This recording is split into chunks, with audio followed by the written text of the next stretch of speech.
Hey guys, it's Syd. I missed you. Oh my gosh. I am so excited to do this vlog for you guys, and I'm really sorry for the delay on all of the YouTube videos. I've been going through a lot of personal issues. I'm not ready to get into them right now, but I will definitely update you guys when I'm ready. And thank you so much for your love and support, and just continue to watch my videos because I make these for you, and I am going to be responding to your questions that you ask me all over social media, Twitter, Instagram, Snapchat, whatever else there is, Facebook, all of those lovely outlets that I get to communicate with you guys. So now I'm going to start. Johnny Thompson, when are you coming to the UK? The same thing I ask as always. Oh my gosh, I actually went to the UK twice in my life, and it was both times to see my mom because she was working over there, and it was so much fun. But I don't have any plans to go right now, but you never know. I would love to have a really good reason to go back there, like maybe work or something. If you could meet any person from history, who would it be?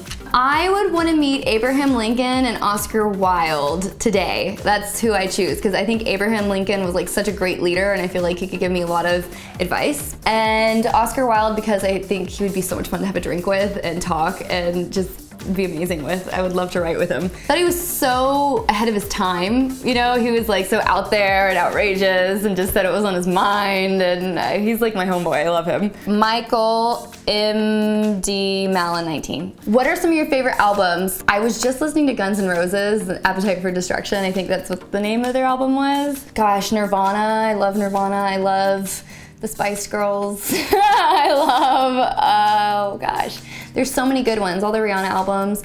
It depends on the day, but honestly, I listen to everything. Like this morning I was listening to Otis Redding and James Brown, and I love them. I love soul.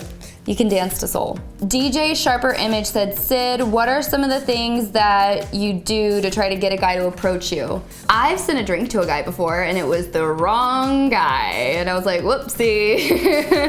That wasn't who I wanted it to go to. But I make sure I have fresh breath, and I make sure that I have to be interested, and I haven't really been interested to like be approached by a guy. But that's probably, you know, just flirting, smiling, good eye contact, and good hygiene get you places. Did your hair right here if you wanna. Thanks, thanks, Sam. Thanks, I appreciate that. Is it better now? It's amazing. That's what happens when you have fake hair. So DJ Sharper Image also asked, which qualities in men are the most attractive to you? Most attractive are empathy, sense of humor, honesty, loyalty. That's a big one. Having a good relationship with your family. That's something that's like really important. And a positive outlook on life. I don't like negative people that are always thinking like glass half empty. I like happy people, or at least people that can like deal with adversity like really well. Like that, and really smart. I like smart guys. J3 Finn A, Jeffrey Pleasant. What's up, boo? It's been a while. Favorite project you've worked on so far in your career, and why? Oh my gosh, I am trying to think. I really loved working on Dana's Dead. I thought everyone was really nice and fun, and it was the most recent project I worked on. But if I have to say this, you know, obviously Laid in America. I mean, Laid in America was my favorite. I got to work with Sam Millman and Peter Vass. Is it Voss? It's Vass. And Peter knows that I don't know how to pronounce his last name, and he's okay with it.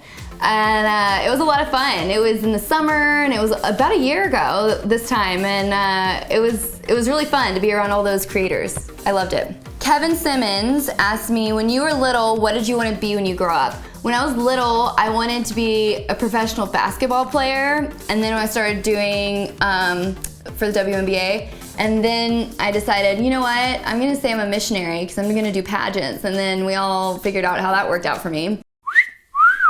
What is your favorite aspect about what you do?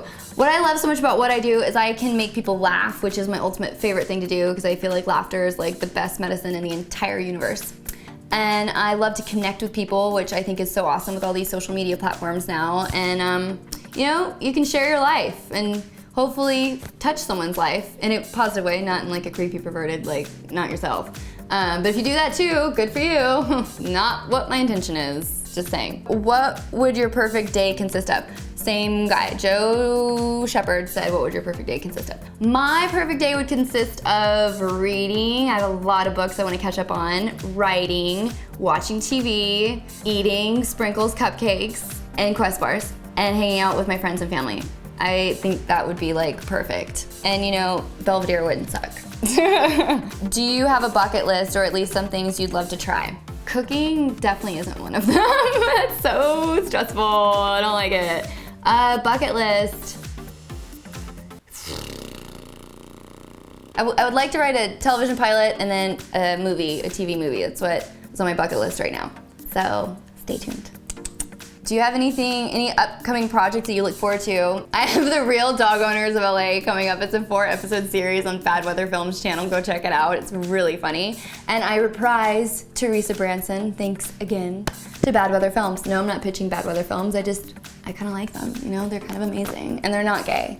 I mean, they might be, I don't know, I'd have to ask them. Oh, one thing, have you had any embarrassing tales? Yeah, one time when I was moving, not this last move, but the move before that, I was on my period, and I was going into Time Warner Cable, and I forgot underwear, speaking of, and I was walking out, and it was so stressful, like, you know, when you're moving, and like nothing was going right, and I was just like, ugh, I had no makeup on, I ran into someone I didn't want to see, and I walk out, and my tampon fell out. In the middle of Time Warner Cable, and I had to turn around and go pick it up and walk out with it in my hand. Thank God someone was opening the door for me, but it took me a while to get over that one, and that was really embarrassing. I think people just kind of, like, they looked to see how I was gonna react, but they didn't offer to like help me other than the guy that opened the door, but I don't think he knew what was in my hand. I hope he didn't. I'm not gonna leave it in the middle of Time Warner Cable. What's she supposed to do with it? I kept going and pretend it wasn't me. I was like, oh, what that is? I just walked out. I couldn't. It was a commitment at that point. As soon as I turned around, I was like, oh shit. I would have just left that shit. You could go. Oh my gosh. Picked it up and put it in my pocket. Thank you guys so much for watching this video. I really appreciate it. I hope you guys like and subscribe. Please tell me what your favorite part of this video was in the comment section below, and what video you'd like me to do next. Hope you have a great week. I love you guys. Mwah! And I'm so happy to be back.